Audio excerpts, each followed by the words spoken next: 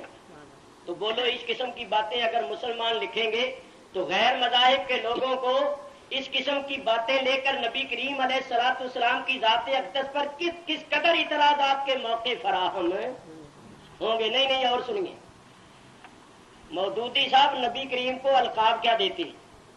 لکھتے ہیں اسلامی تحریک کے تمام لیڈروں میں ایک محمد صلی اللہ علیہ وسلم ہی وہ تنہا لیڈر ہیں. نبی کریم کو کیا کہا؟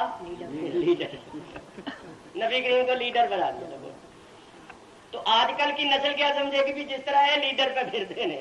نبی کریم بھی ایک لیڈر تھے. لا حول ولا قوت. اور سنیے آپ کو معلوم ہوگا کہ مکے کے لوگوں نے نبی کریم کو کہا رائنا، اور بعض لوگوں نے رائنا کی عین کو ذرا دبا کے یوں پڑا رائنا، اور مطلب یہ لیا کہ یہ ہمارا ایک چرواہا ہے. وہ کیا کہتے تھے نبی کریم کو؟ رائنا، کہ یہ ہمارا چرواہا ہے. اللہ تعالیٰ نے آیت اتاری یا ایھا الذین آمنوا لا تقولوا رائنا، اے ایمان والو تم رائنا نہ کہو. اگرچہ تمہاری نیت نیک ہے، تم دوسری نیت سے کہتے، لیکن اس لفظ سے بے ادبوں کو، گستاخوں کو، دشمن کو گستاخی کا موقع ملتا ہے، لہذا یہ لفظ ہی کہنا چھوڑو. اور اس کے بدلے میں کیا کہو؟ وقول انظرنا، یوں کہو کہ حضور ہم پر نظر رکھے. یہ کہو، انظر نہ کہو. یا رسول اللہ انظر حالنا، انظر نہ کہو، رائے نہ کہنا چھوڑ دو. تو رائنا عرب کے کافر کہتے تھے اور مراد کیا لیتے تھے کہ یہ ہمارا چرواہا. تو اللہ نے نبی کریم کو چرواہا کہنے سے منع کر دیا.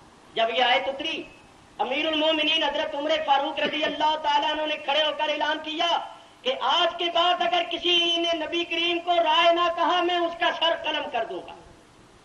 تو رائے نہ کہنے سے اللہ نے منع کر دیا. لیکن مودودی صاحب اب بھی کیا کہتے ہیں؟ لکھتے ہیں یہ قانون جو ریگستان عرب کے ان پڑھ چرواہے نے دنیا کے سامنے پیش کیا، نبی کریم کو ان پڑھ علیہ الصلوۃ والسلام کے متعلق کہتے ہیں. اب وہ جو میں نے شروع میں کہا تھا کہ انسانی کمزوریوں سے حضور پاک نہیں ہے، بشری کمزوریوں سے پاک نہیں ہے، وہ سن لو. لکھتے ہیں، ترجمہ کرتے ہیں آیت. اے محمد کہو میں تم سے یہ نہیں کہتا کہ میرے پاس اللہ کے خزانے ہیں.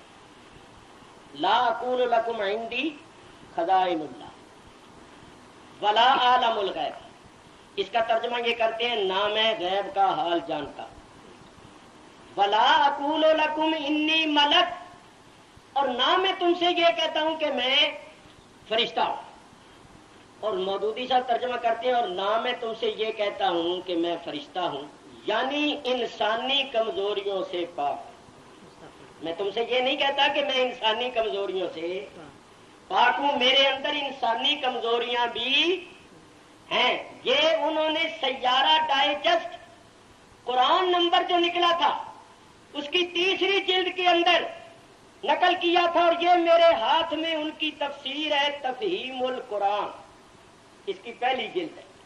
اسی آیت کے نیچے اس تفسیر کے اندر کیا لکھتے ہیں کہ نبی کریم نے کافروں سے کہا کہ میرے اور تمہارے درمیان بینا اور نابینا کا سا فرق ہے، اور اسی اعتبار سے مجھے تم پر فوقیت حاصل ہے، نہ اس اعتبار سے کہ میرے پاس خدائی کے خزانے ہیں، یا میں عالم الغیب ہوں، یا میں انسانی کمزوریوں سے مبرہ ہوں، یعنی اس لحاظ سے مجھے تم پر کوئی فوقیت نہیں ہے۔ جس طرح تم انسانی کمزوریوں سے مبرہ نہیں ہو، میں بھی انسانی کمزوریوں سے مبرہ نہیں، اس معاملے میں مجھے تم پر کوئی فوقیت نہیں ہے۔ تو مطلب یہ ہوا کہ جس طرح عام انسان انسانی اور بشری کمزوریوں سے آلودہ اور بشری کمزوریوں میں ملوث ہوتی ہیں، بشری کمزوریاں ان میں پائی جاتی ہیں، یہ کہتے ہیں نبی کریم کی ذات میں بھی بشری کمزوریاں تھیں، اس معاملے میں نبی کریم کو دوسرے انسانوں پر کوئی فوقیت حاصل نہیں۔ میرے دوستو بزرگوں، اس قسم کے الفاظ حضور کی شان میں کہنا ہمارے نزدیک پرلے درجے کی گستاخی ہے، بے ادبی ہے، اور حضور کی بے ادبی کفر ہے، کفر۔ تو نبیوں کے بارے میں جو کچھ لکھا وہ آپ نے سنا ہے، اور ایک دو باتیں سن لو پھر میں جلدی ختم کروں گا۔ دیکھو، صحابہ کرام کی بھی توہین کی ہے، اہل بیت اطہار کی بھی توہین کی ہے، ان کو میں چھوڑتے ہوئے ایک دو باتیں عرض کرتا ہوں بڑی مزیدار۔ ان کی ایک کتاب ہے جس کا نام ہے تجدید و احیاء الدین، کوئی شخص میرا والا غلط نہیں ثابت کر سکتا۔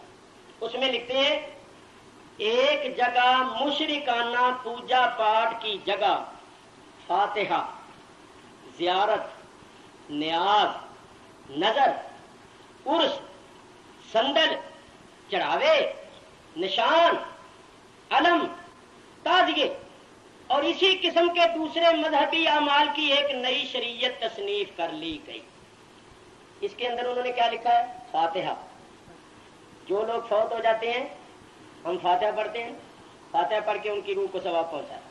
جن باتوں کو انہوں نے مشرکانہ پوجا پاٹ کی جگہ قرار دیا ہے وہ کیا چیزیں ہیں؟ ان میں ایک چیز ہے فاتحہ، دوسری چیز کیا ہے کہ کسی بزرگ کے مزار کی زیارت کے لیے جانا، تیسری چیز کیا ہے کہ وہاں کوئی چڑھاوا چڑھانا۔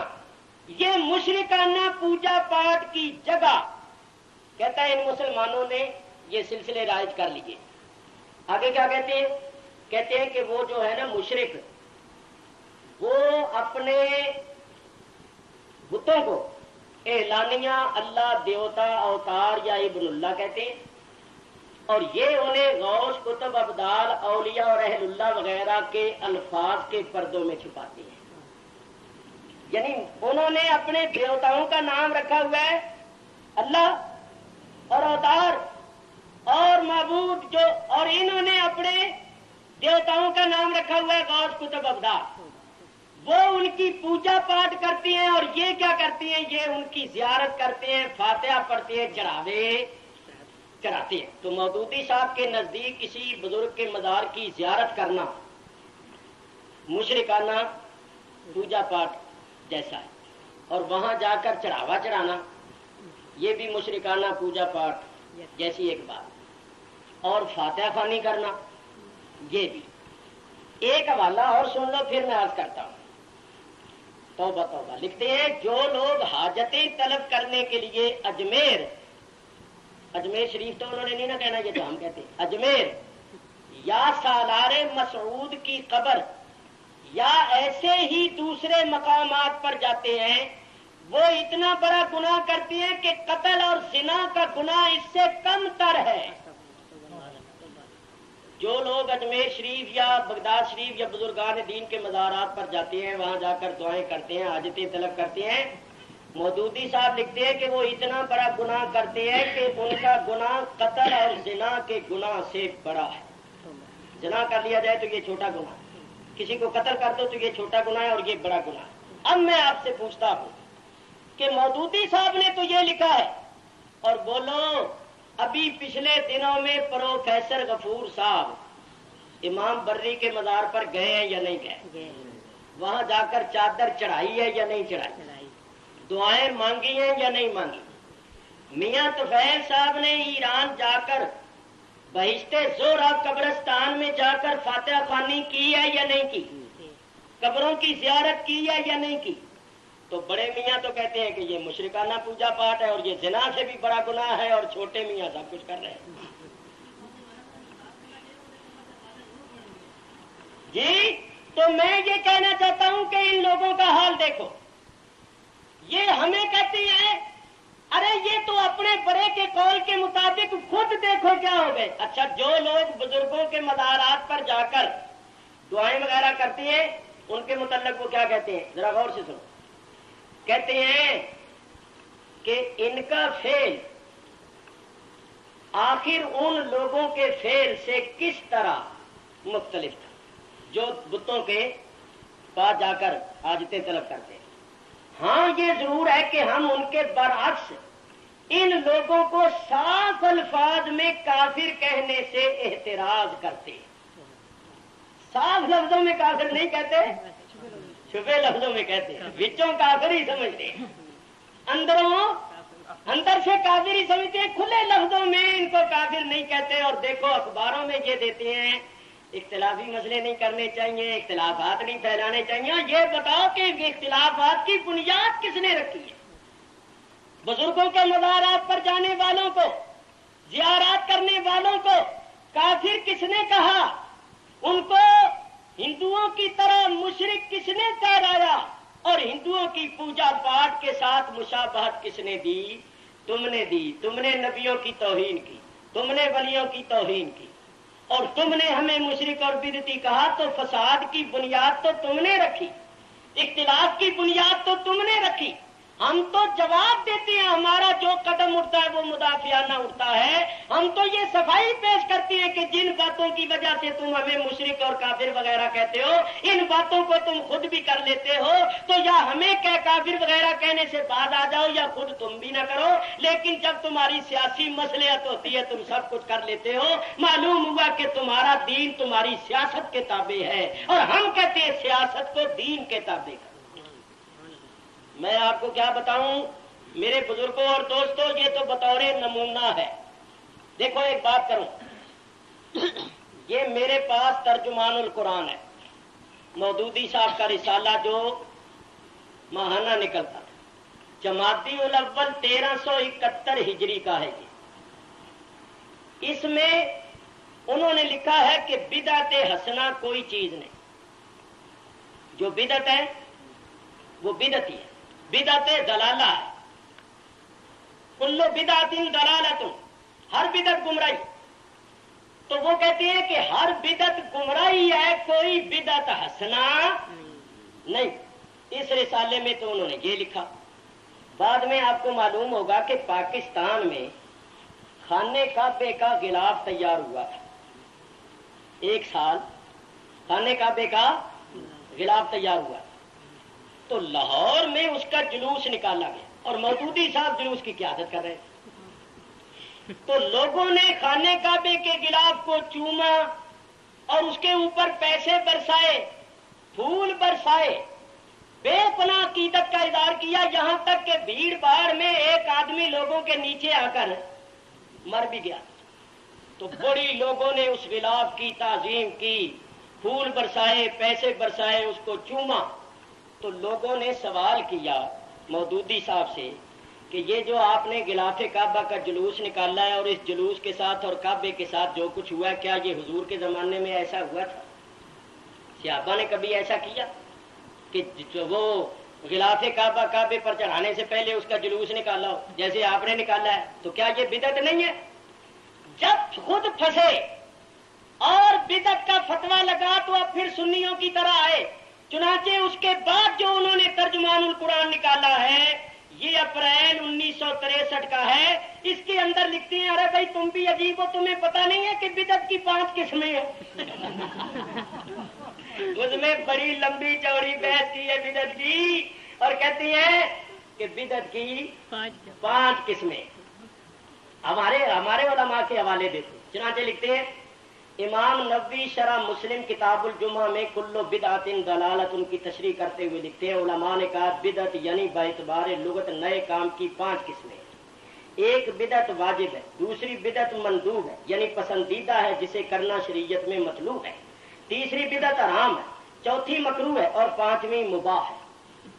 یعنی جو ہم اہل سنت شروع سے کہتے چلے آ رہے ہیں کہ بدعت کی 5 قسمیں ہیں۔ پہلے رسالے میں یہ لکھا کہ بس بدعت کوئی قسمیں نہیں ہے، بس بدعت جو ہے وہ بدعت سیاحی ہے، وہ بری ہے، بدعت حسنہ کوئی نہیں۔ اور جب خود بدعت کر بیٹھے تو پھر وہی ہمارا سہارا لینا پڑا، جو ہمارے ائمہ اور علماء نے لکھا ہے وہی لکھنا پڑا کہ بدعت کی 5 قسمیں، اور ہم نے جو جلوس نکالا ہے یہ بدعت نہیں۔ معلوم ہوا جب ان کے سر پر خود پڑتی ہے سب کچھ مان لیتے ہیں۔ سنتے جاؤ ذرا، دیکھو یہ میں ان حضرات سے کہتا ہوں، ہمارے شاہ صاحب کے پڑوس میں شیعہ حضرات علماء سے ایک عالم رہتے ہیں، چونکہ اہل محلہ ہیں، پڑوسی ہیں، وہ بھی تشریف لے آئے ہیں، عرس میں بیٹھے ہوئے ہیں۔ ان کے فائدے کے لیے ایک بات کہتا ہوں، شیعہ حضرات کے نزدیک متاع کرنا جائز ہے۔ متاع جانتے ہو؟ متاع جائز ہے، یعنی وقتی طور پر میعاد مقرر کر کے نکاح کر لینا جس میں گواہ وغیروں کی شرط کوئی نہیں۔ ایک آدمی اور ایک عورت ہو، وہ تھوڑے سے وقت کے لیے کچھ اجرت مقرر کر کے نکاح کر لیں، یعنی 2 گھنٹے کے لیے، 4 گھنٹے کے لیے، 1 رات کے لیے، 2 رات کے لیے، وہ کہے میں نے اتنے پیسوں کے عوض یا فلاں چیز کے عوض اپنے نفس کو تیرے لیے حلال کر دیا، تیری زوجیت میں دیا، اور وہ کہے میں نے اتنے وقت کے لیے قبول کیا، تو اس نکاح کو نکاح متاع کہتے ہیں، یعنی مقررہ مدت کے لیے نکاح کر لیں۔ ہم سنیوں کے نزدیک یہ جائز نہیں ہے، شیعہ حضرات کے نزدیک جائز ہے، لیکن مودودی صاحب کہتے ہیں کہ ضرورت کے وقت کر لے تو کوئی حرج نہیں۔ یہ ان کا میرے پاس رسالہ ہے، یہ آپ لوگوں کو کام دے گا۔ دیکھیے صفحہ 378 ماہنامہ ترجمان القرآن ذی الحجہ 1374 ہجری، اس میں وہ لکھتے ہیں کہ حالت اضطراری میں، یعنی بندے پر غلبہ شلبہ ہوا ہوئے، اوکھا ہوئے بندہ چاٹنا نکلتا ہوئے نکالنا ہے، لاہور گل کہڑی ہوئی، طریقے نال ہی اجازت دیتی جاتی ہے نا، ہیں؟ یہ 378 صفحے پر انہوں نے لکھا ہے۔ اور سنیے، وقت کے ساتھ ساتھ ایک رسالے میں شروع میں لکھا کہ وقتی تقاضوں اور مصلحتوں کے پیش نظر اسلام میں تبدیلی نہیں ہو سکتی، یہ بالکل صحیح مذہب ہے، لیکن جب ان کو خود ضرورت پڑی تو وہ تبدیلیاں کرنے لگے۔ اب وہ میں تبدیلیاں آپ کو 1-2 سناتا ہوں۔ شروع میں انہوں نے کہا عورت جو ہے، عورت وہ حاکم نہیں بن سکتی، عورت حاکم نہیں بن سکتی، نہ وزیر بن سکتی ہے، نہ صدر بن سکتی ہے، نہ حاکم بن سکتی ہے۔ 42 صفحہ ترجمان القرآن محرم صفر 1372 ہجری، میں آپ کو عبارت پڑھ کے سناتا ہوں، یہ صفحہ 42 سنو غور سے۔ 2 حوالے بھی پیش کیے، ایک تو قرآن کی آیت الرجال قوامون علی النساء، اس کا ترجمہ کیا مرد عورتوں پر قوام ہے۔ دوسری بخاری کی حدیث لکھی لن یفلح قوم ولوا امرہم امرات، وہ قوم کبھی فلاح نہیں پا سکتی جو اپنے معاملات ایک عورت کے سپرد کر دے۔ ایک آیت اور ایک حدیث لکھ کر نیچے مودودی صاحب لکھتے ہیں یہ دونوں نصوص یعنی نص قطعی دلیل اس باب میں قاطع ہیں کہ مملکت میں ذمہ داری کے مناسب منصب کی جگہ جمع، خواہ غور سے سنو، خواہ صدارت ہو یا وزارت یا مجلس شورا کی رکنیت یا مختلف محکموں کی ادارت عورتوں کے سپرد نہیں کیے جا سکتے۔ اس لیے کسی اسلامی ریاست کے دستور میں عورتوں کو یہ پوزیشن دینا یا اس کے لیے گنجائش رکھنا نصوص شریعہ کے خلاف ہے، اور اطاعت خدا و رسول کی پابندی کرنے والی ریاست اس خلاف ورزی کی سرے سے مجاز ہی نہیں۔ تو انہوں نے لکھا کہ عورت نہ صدر بن سکتی ہے، نہ وزیر بن سکتی ہے، نہ مجلس شورا. آج کل مجلس شورا تو ہے نہیں، اسمبلی کہہ لو، اسمبلی کی ممبر بھی نہیں بن سکتی. لیکن آپ کو پتا ہے جب صدر ایوب کے مقابلے میں فاطمہ جناح کا انتخاب ہوا تھا تو اس وقت انہوں نے فتویٰ دیا کہ عورت صدر بن سکتی. یہ سب اس کے ساتھ لگے کیونکہ ان کو پتا تھا کہ اگر یہ کامیاب ہو گئی تو 2-4 وزارتیں ہمارے لیے ہو جائیں گی. تو یہ وقت کے ساتھ ساتھ بدلتے رہتے ہیں. اس کتاب میں تو لکھا کہ عورت کو یہ پوزیشن دینا اسلام کے خلاف ہے. جو بھی اسلامی ریاست اللہ رسول کا حکم ماننے والی ہے اس کو بالکل یہ اختیار نہیں ہے کہ اس کی خلاف ورزی کرے. لیکن یہ وقت کے ساتھ ساتھ بدلتے رہتے ہیں. ان کا ابھی بعض باتیں اس میں ایسی ہیں کہ مجھے بیان کرتے ہوئے شرم آتی ہے، گندی قسم کی بات، اور انہوں نے جائز لکھا ہے. جی وہ بعد میں آپ مجھ سے پوچھ سکتے. لونڈوں کو عادت نہیں ہو جاتی بات اچھا نہ لے کہنا جائز ہے، ان کا تو نہیں سمجھ گیا ہوگا تو انو کی دسیے جو ان کا مذہب ہے. میرے دوستوں بزرگوں بس آخری حوالہ سن لو، یہ ایٹم بم ہے اور پھر اس کے بعد میں گفتگو ختم کروں گا. یہ دیکھو میں نے بڑی محنت سے یہ رسالہ حاصل کیا ہے. اس کا نام ہے ہفت روزہ قندیل لاہور. اصل رسالہ میں نے لاہور جا کے بڑا پیسہ خرچ کر کے اس کو حاصل کیا ہے. یہ رسالہ جو ہے یہ ہے 3 جولائی 1966، 13 ربیع الاول 1386 ہجری کا. بولو آج سے کتنے سال پہلے ہو گیا؟ 66 10 76 379، 13 سال پہلے کا. ربیع الاول کی 12 شریف کو میلاد النبی کا جلسہ ہوتا ہے، جلوس نکلتا ہے. میلاد النبی کا جلسہ جلوس ہوا تو اس قندیل رسالے کا ایڈیٹر لاہور کے مشہور علماء کرام کے پاس گیا انٹرویو لینے کے لیے. مشہور نامور علماء کے پاس یہ اخباروں کے ایڈیٹر جاتے ہیں نا اور ان سے کہتے ہیں کہ آپ اپنے خیالات کا اظہار کریں. یہ دیکھو یہ اس ایڈیٹر کی فوٹو ہے، اس کا نام ہے MS ناز. یہ ایڈیٹر ہے اس رسالے کا. یہ کن کن کے پاس گیا؟ جن مولویوں کے پاس گیا یہ ان کے فوٹو لگے ہوئے. سب سے پہلے مودودی صاحب کا فوٹو ہے، پھر اس کے بعد مولانا مفتی الہی بخش کا، پھر مولانا مفتی محمد حسین صاحب نعیمی کا، پھر مولانا سید خلیل احمد صاحب قادری کا، پھر مولانا سید ابو بکر غزنوی، مولانا محمد بخش صاحب مسلم BA، اور شیعہ حضرات کے مولانا سید محمد جعفر.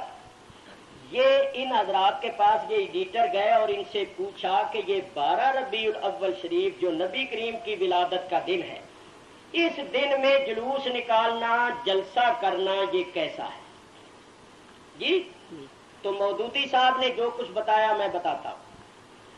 مودودی صاحب کہتے ہیں کہ 12 ربیع الاول، ذرا غور سے سنو، جب اس نے پوچھا نا کہ یہ میلاد شریف کرنا، جلسہ جلوس نکالنا آپ کے متعلق کیسا ہے، تو مودودی صاحب گفتگو شروع کرتے ہیں. کہتے ہیں سب سے پہلے تو آپ کو یہ پوچھنا چاہیے تھا کہ اسلام میں عید میلاد النبی کا تصور بھی ہے یا نہیں. پہلے تو یہ پوچھنا چاہیے. تو ایڈیٹر صاحب کہتے ہیں کہ مولانا نے خود ہی میرے سوال کی توضیح فرما دی تھی اور اب میں خاموش نگاہوں سے مولانا کے سامنے ایک مجرم کی حیثیت سے بیٹھا ان کا جواب سن رہا تھا. وہ فرما رہے تھے، یہ سنو، وہ فرما رہے تھے کہ اس تہوار کو جسے ہدیہ اسلام صلی اللہ علیہ وسلم سے منسوب کیا جاتا ہے حقیقت میں اسلامی تہوار ہی نہیں ہے اور اس کا کوئی ثبوت اسلام میں نہیں ملتا. مودودی صاحب کہتے ہیں 12 ربیع الاول کا دن نبی کریم کی ولادت کا دن کوئی اسلامی تہوار نہیں ہے. اچھا صاحب پھر کیا ہے؟ اب سنو وہ کہتے ہیں کیا ہے. کہتے ہیں افسوس کہ اس تہوار کو دیوالی اور دسہرہ کی شکل دے دی گئی ہے، لاکھوں روپیہ برباد کیا جا رہا جی یہی اچھا اس نے پھر یہ سوال کیا، اس نے ایڈیٹر نے سوال کیا کہ اس تہوار کے مروجہ طریقے سے غیر مسلم کیا اثر قبول کر رہے ہیں؟ سوال دراصل بڑا نازک اور اہم تھا، مگر مولانا نے نہایت مستقل مزاجی اور تبسم ریز لہجے میں فرمایا یہی کہ دیوالی اور دسہرہ کا تہوار منایا جائے۔ اس نے پوچھا نا کہ غیر مسلموں پر کیا کچھ اس کا اثر نہیں پڑتا؟ غیر مسلم سمجھتے ہیں کہ بھئی مسلمان جب اتنی شان و شوکت سے جلسہ کرتے ہیں، جلوس نکالتے ہیں، تو ان کو اپنے نبی سے بڑی محبت ہے، تو غیر مسلموں پر کیا اثر پڑتا ہے؟ مودودی صاحب نے ہنس کر کہا یہی اثر پڑتا ہے جیسا کہ وہ سمجھیں گے کہ جیسا ہندو ہولی دیوالی کرتے ہیں یہ بھی ایسا ہی کر رہے ہیں۔ تو انہوں نے میلاد النبی کو 12 ربیع الاول کے جلسے اور جلوس کو ایک تو یہ کہا کہ یہ اسلامی تہوار ہی نہیں، دوسرا یہ کہا کہ اس کی حیثیت ایسی ہے جیسا ہندو ہولی دیوالی کرتے ہیں۔ لیکن میں آپ کو قسم دے کر پوچھتا ہوں کہ اس سال ان سب نے 12 ربیع الاول کا دن منایا یا نہیں منایا؟ خود جلسوں کی جلوسوں کی قیادتیں کی ہے یا نہیں کی؟ میرے پاس سارے اخبار موجود ہیں۔ میاں طفیل نے لاہور میں قیادت کی ہے جلوس۔ تو جب یہ کوئی اسلامی تہوار ہی نہیں اور یہ ایسا ہی ہے جیسا ہندو ہولی دیوالی کرتی ہیں، تو پھر تم نے اس تہوار کو منا کے جلوسوں کی قیادت کر کے ہندوؤں کی طرح ہولی دیوالی منائی یا نہیں منائی؟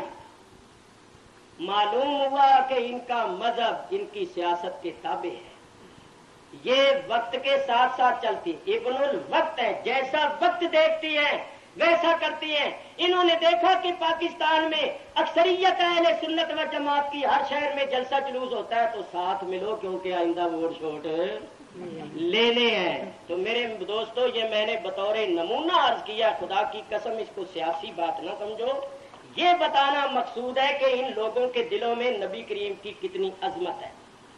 یہ حضور کے متعلق کہتے ہیں کہ 40 سال تک حضور گمراہ تھے اور دعوی نبوت کے بعد بھی حضور بشری انسانی کمزوریوں سے پاک نہیں تھے۔ انبیاء کرام سے بھی غلطیاں ہو جاتی تھی، فیصلے بھی غلط کرتے تھے، ان کو سزائیں بھی ملتی تھیں۔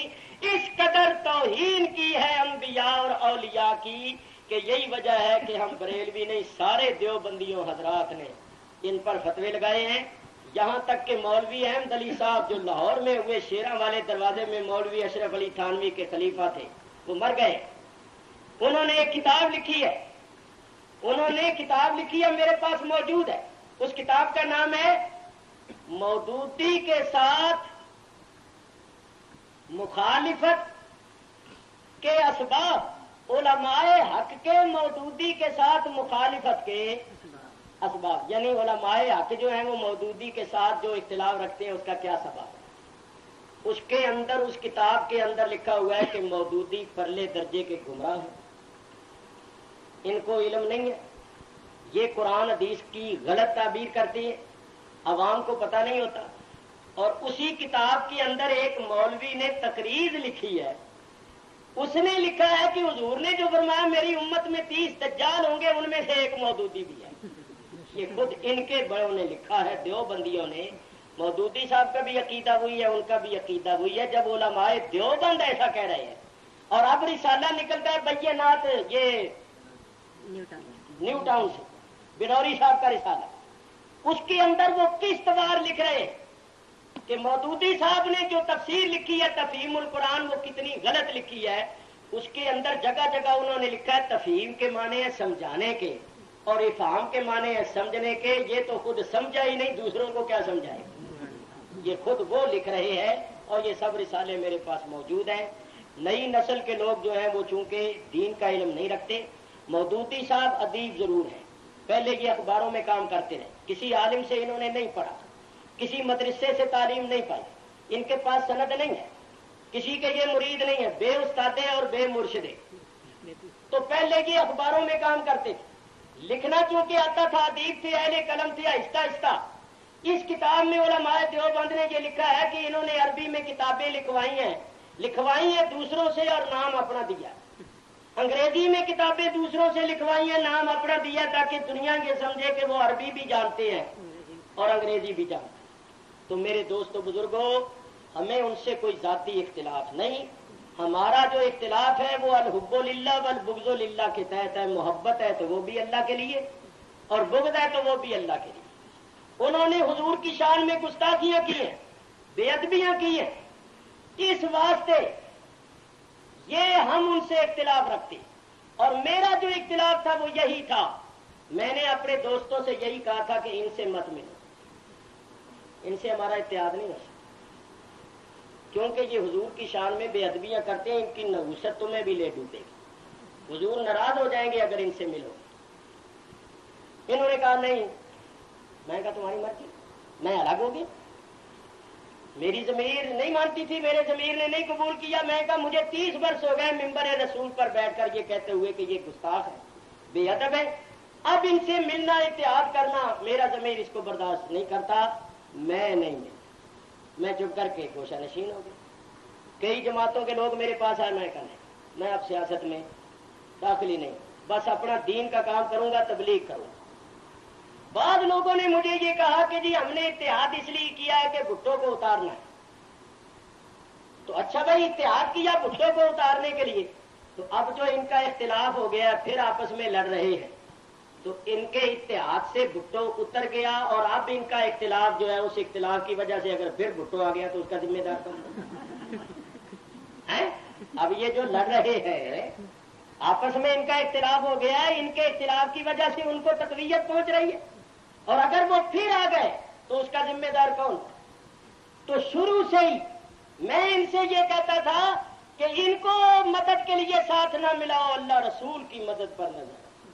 اللہ رسول کی مدد ہوگی تو تم کامیاب ہوگو گے. بہر صورت ہمارے جو بزرگ ہیں, ہمارے قائد ہیں, وہ جو کچھ کر رہے ہیں وہ چونکہ مجھ سے زیادہ سمجھ رکھتے ہیں, زیادہ علم رکھتے ہیں, بہت ٹھیک کر رہے ہیں. میں ان پر اعتراض نہیں کر رہا, میں یہ کر رہا ہوں کہ میں کیوں الگ ہو گیا, اس وجہ سے کہ میں نے کہا بھی میرا ضمیر برداشت نہیں کرتا. کیونکہ جب اکٹھے ہوتے تو ایک سٹیج پر بیٹھتے, ایک دوسرے کی تعریف کرتے, ایک دوسرے کی تعریف کرتے, ایک دوسرے سے مصافحہ کرتے. تو الحمدللہ آج تک اس گناہ گار نے ایسا نہیں کیا, اور نہ دل چاہتا. تو ہم نے یہی سمجھا بھی چپ کر کے گوشہ نشین ہی ہو جاؤ. اس ممبری نالوں میں ممبر چنگا ہے. اور ممبری جو ہے نا وہ تو ہے وقتی طور پر, آج میرے پاس ہے, کل ممبری کسی اور پاس چلی گئی, پرسوں کسی اور کے پاس چلی گئی. تو میاں جو ممبری پھرتو ہے, کبھی کسی کے پاس, کبھی